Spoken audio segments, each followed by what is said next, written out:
여러분, 우리는요, 너무나 많은 것을 이루어야 행복한다고 생각해요. 성공이라는 게 끊임없이 뭔가를 쟁취하고 앞서야 되고 이런 거죠. 그런데 그것은 굉장히 위험한 일이기도 합니다. 그래서 우리가 정말 조심해야 될 게 뭐냐면, 내게 주어진 은사, 남보다 뛰어난 것이 나를 죽일 수 있다는 거, 그리고 모든 걸 다 할 수 없기 때문에 제대로 된 선택과 집중, 그것이 삶을 행복하게 한다. 그래서 오늘 이 시간을 통해서 하나님께서 여러분과 저에게 좀 자를 걸 잘라버리고 진정으로 가치 있는 거 딱 붙잡고 행복하게 삶을 성공적으로 살도록 하나님께서 은혜 베푸시기를 간절히 소망합니다. 첫 번째 우리가 이제 선택과 집중에서 중요한 게 뭐냐면요, 좋은 일의 치명적 부작용을 조심하라. 여러분, 우리가 조심해야 될 게 뭐냐면요, 좋은 일, 남을 돕는 일, 훌륭한 일을 하고 거기에 부작용이 너무 커서 좋은 일이 재앙이 될 수도 있다.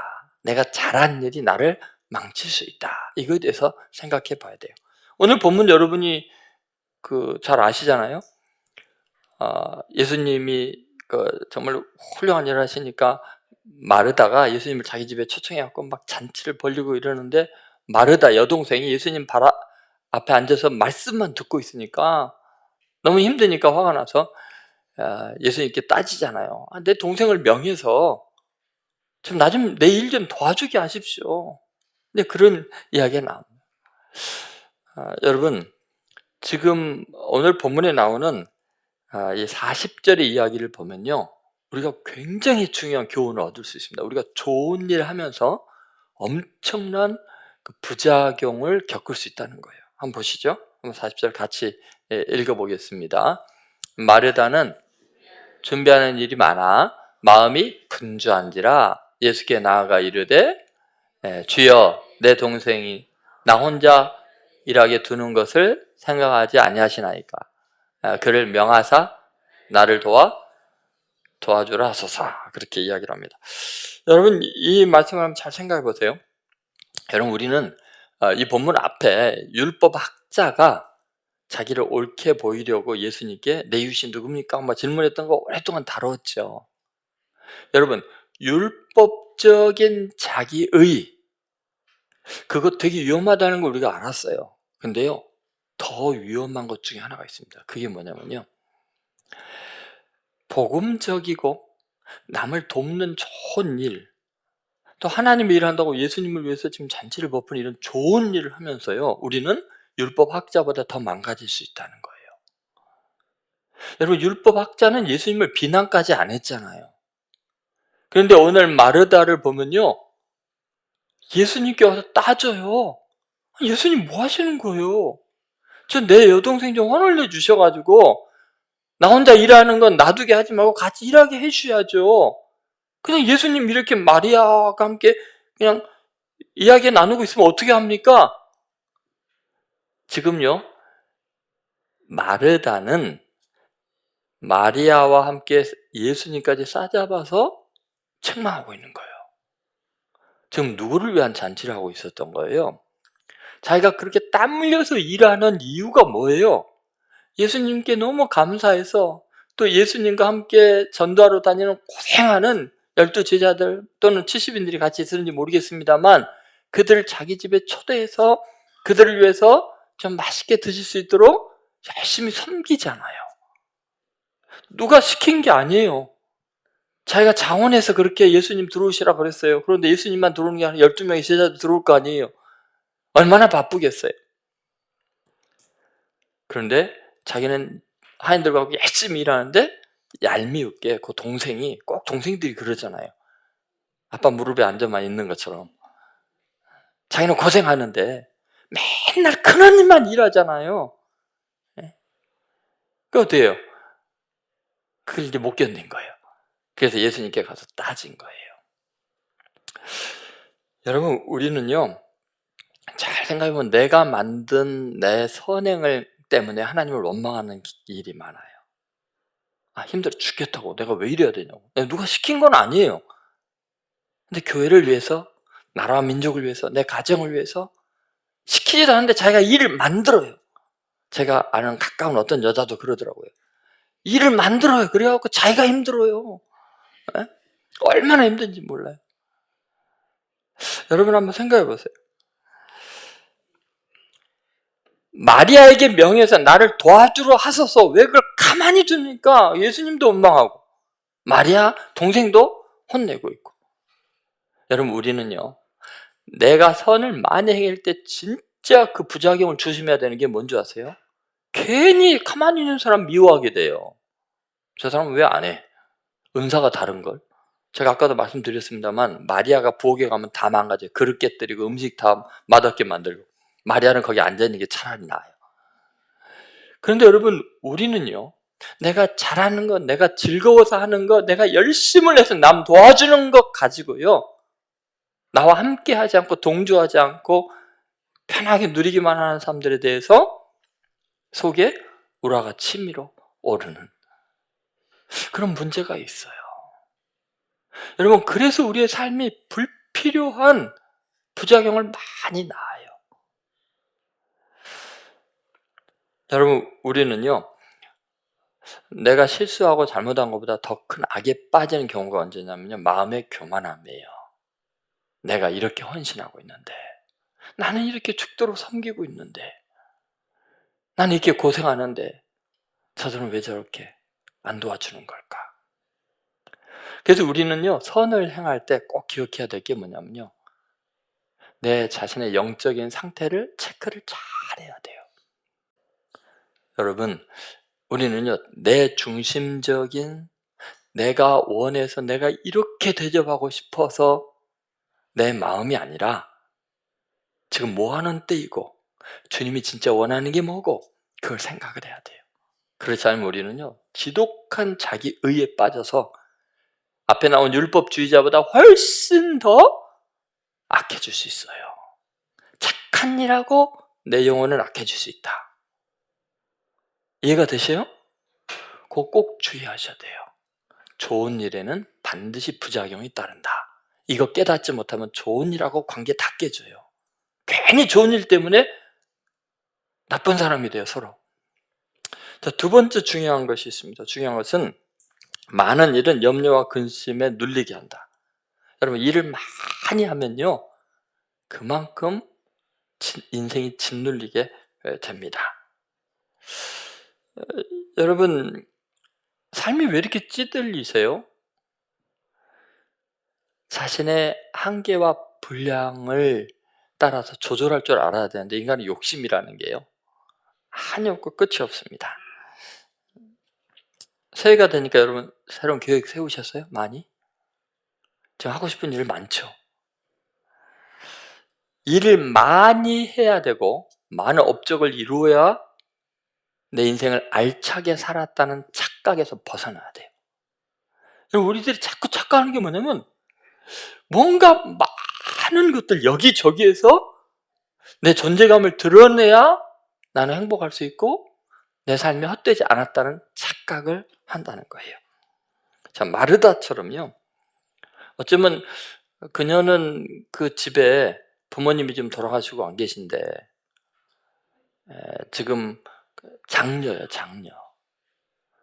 그러다 보니까요, 이 장녀들의 특징이 뭐냐면요, 집안의 온갖 일들을 다 걱정을 하고요, 자기가 다 책임을 져야 되는 생각해요. 동생들이 고생하고 지네들 몫이 있어야 되는데요, 어머니 아버지가 해야 되니까 장녀가 다 합니다.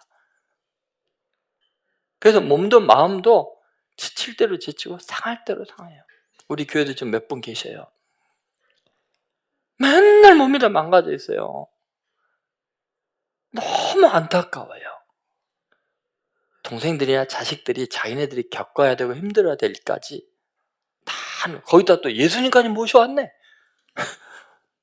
그러니 또 얼마나 힘들겠어요. 그러니 일이 안 힘들겠어요. 지금 왜 그러냐면요, 그렇게 살아오다 보니까 해야만 하는 일들이 많다 보니까 나중에는요, 쉬면요 불안해요. 내가 인생 이렇게 살아도 되나? 뭔가 더 해야 되는데? 여러분 사업을 잘 하시는 분들이 은퇴하면 다 정신이 이상해지는 이유가 거기 있어요. 내가 얼마나 많은 일들을 이루고 이 회사를 이렇게 발전시켰는데 지금 내 인생이 이렇게 페인이 되는, 아니에요. 그때부터 진짜 알차고 재미있게 행복하게 살 수 있는데 일이 중독이 돼가지고 많은 일을 해야 자기가 행복하다고 생각하는 거예요. 제발 자신을 좀 가만히 두세요.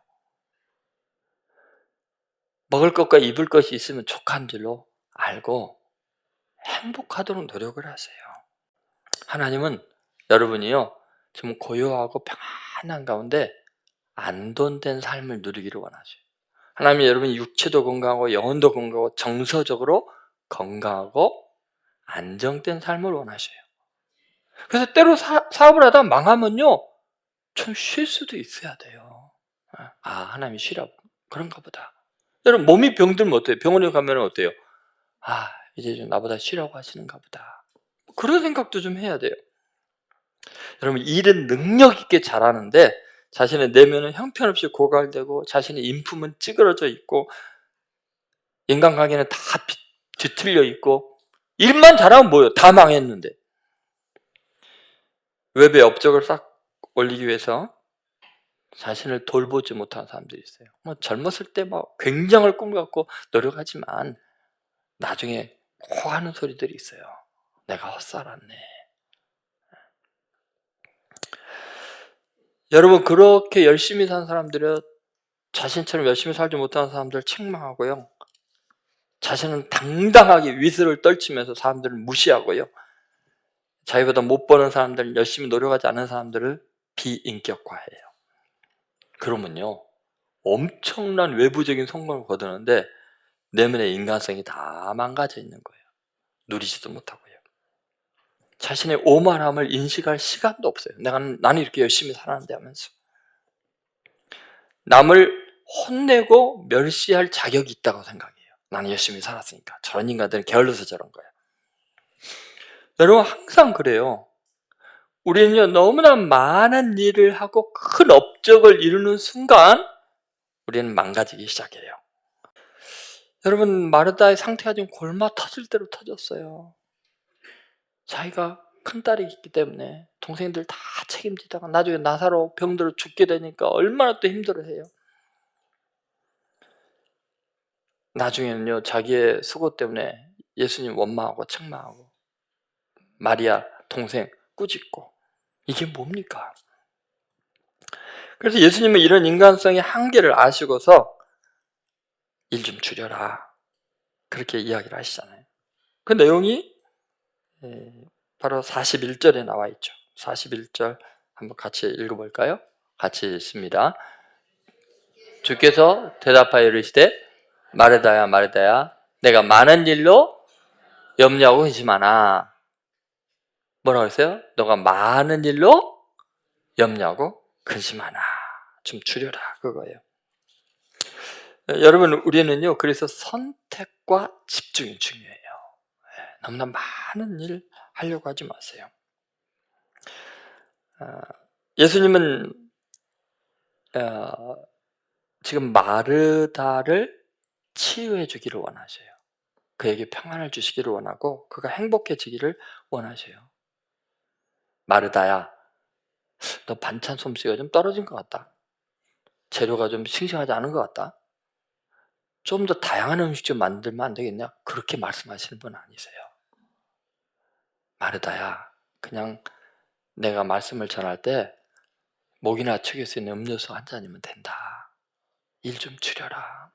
내가 원하는 건 너를 통해서 내가 뭐를 얻어 먹는 게 아니고 내가 너 영혼에 풍요롭게 하고 너에게 평안을 주고 너를 위로하기를 원한단다. 여러분 많은 일을 이루면 내 인생이 꽉 찬다는 생각하지 마세요. 우리의 영혼은 온 천지에 있는 것들을 다 채워도 만족이 없습니다. 우리의 영혼은요 하나님 한 분만으로만 만족할 수 있어요. 왜냐하면 우리는 천하보다 귀하기 때문에 그래요. 사람의 생명이 그 목숨이 천하보다 귀하다고 주님이 말했잖아요. 천하에 있는 건 모든 권력, 물질 다 소유해도 공허되니까요. 왜냐하면 천하를 만드신 그분만이 나에게 만족을 줄 수 있어요. 여러분 다시 한번 너무 많은 일을 꿈꾸지 마시고 진짜 가장 의미 있는 한 가지를 선택하고 거기서 만족을 누리는 귀한 성도들 되시기를 주의 이름으로 소망합니다. 마지막 세 번째, 그래서요, 빼앗기지 않을 한 가지 좋은 선택을 하라. 빼앗기지 않을 한 가지 좋은 선택을 하라. 자, 42절 한번 같이 읽겠습니다. 42절입니다. 시작.